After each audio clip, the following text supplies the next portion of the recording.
The wait is finally over, and the camera world is about to be turned upside down. For years, professional wildlife and sports photographers have been pleading for a true mirrorless successor to the legendary Nikon D500. We've seen the Z50, the ZFC, and even the Z50 Mark II, but none of them truly captured that pro-grade DX spirit until now. Massive new leaks have just surfaced regarding the Nikon Z90, and if these specifications hold up, Nikon isn't just releasing a new camera. They are launching a Mini-Z9 that might just make full-frame sensors look like a luxury rather than a necessity. Welcome back to Tap Tech, where we dive deep into the high-end gear that defines the next generation of content creation. Today, we are breaking down everything we know about the Nikon Z90, from its groundbreaking 33-megapixel stacked sensor to a video feature that no one saw coming, internal REDCODE RAW. If you've been following the industry, you know that Nikon's acquisition of Red Digital Cinema was a tectonic shift. We all expected this tech to trickle down into the Z9 or Z8 firmware updates, but the latest reports suggest the Z90 will be the first APS-C camera in history to leverage this professional color science natively. We're talking about 6K internal RAW recording in a body that's designed to be rugged, fast, and most importantly, affordable for the serious enthusiast. But before we get into the cinematic revolution, let's talk about the heart of this beast, the sensor. The Nikon Z90 is rumored to feature a brand new 33-megapixel stacked CMOS sensor. Now, why is stacked the most important word in that sentence? It's all about speed. By stacking the memory directly onto the sensor, Nikon has effectively eliminated rolling shutter issues that plague almost every other crop sensor camera on the market. This means you can shoot at staggering burst rates, rumored to be up to 120 frames per second in certain modes, without your subject looking like a warped mess.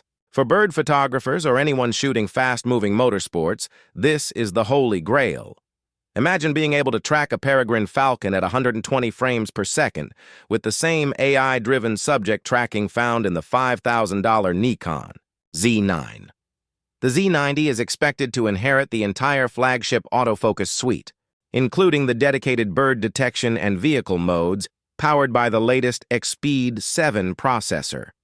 This isn't just a slight upgrade, it's a total reimagining of what a DX format camera can do. Nikon is targeting the premium global market with this release, aiming directly at professionals who need the extra reach that a crop sensor provides.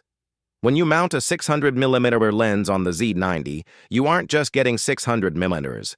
You're getting a 900mm equivalent field of view without losing the high speed data readout. It's the ultimate advantage for wildlife enthusiasts. The build quality is where the Z90 truly sets itself apart. The leaks suggest that the Z90 will not follow the slim, lightweight trend of the consumer Z50 series. Instead, Nikon is going for a mini flagship build. Expect a deep, ergonomic grip, full weather sealing that matches the Z8, and a dedicated AF on button, features that are often stripped away from mid-range cameras. The rear of the camera is rumored to feature a 4-axis tilting screen, similar to the Z9, which is a massive win for photographers who shoot at difficult angles but don't want the vlogger-style flip-out screen that can get in the way of L brackets. Now, let's talk about the potential for filmmakers. The Z90 is set to record 4K 60p oversampled from 6K, providing some of the sharpest footage ever seen in this category. But the real headline is the 6K internal REDCODE RAW. This is a game changer.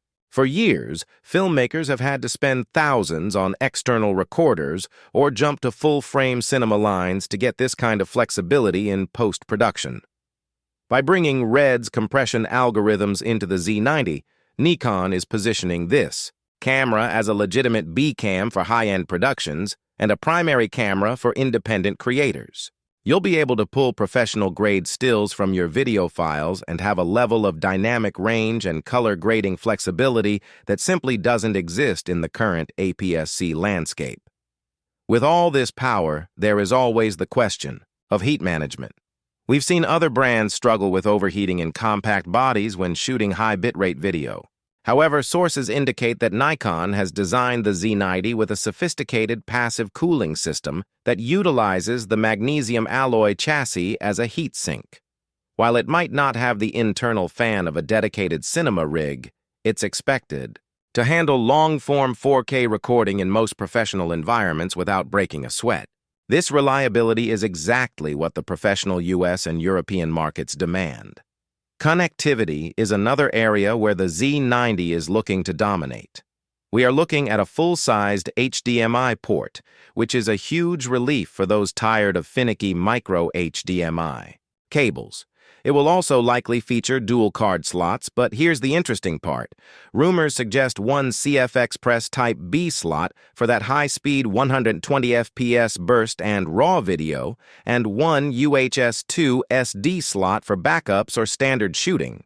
This gives professionals the speed they need while allowing them to use their existing libraries of SD cards for less demanding tasks. Looking at the competitive landscape, the Nikon Z90 is expected to land around the $2,000 mark.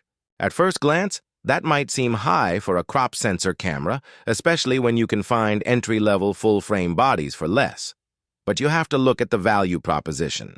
To get a stacked sensor, 120 FPS burst, and internal RAW video in a full-frame body, you're looking at double that price. The Z90 isn't competing with entry-level gear. It's competing with the high-end Sony a6700, the Canon EOS R7, and the Fujifilm X-H2S. On paper, Nikon seems poised to lead.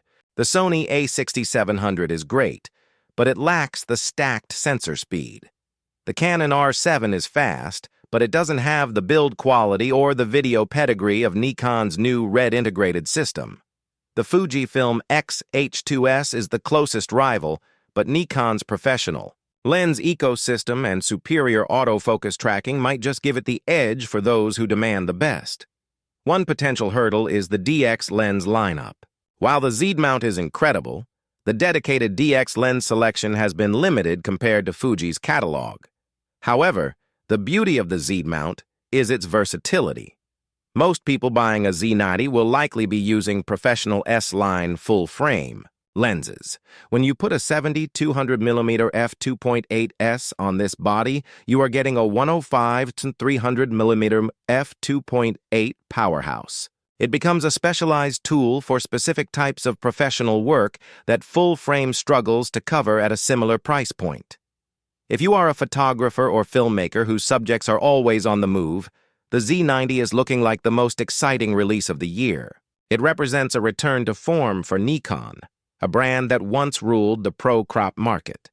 The official announcement is expected later this year, with units hitting shelves shortly after.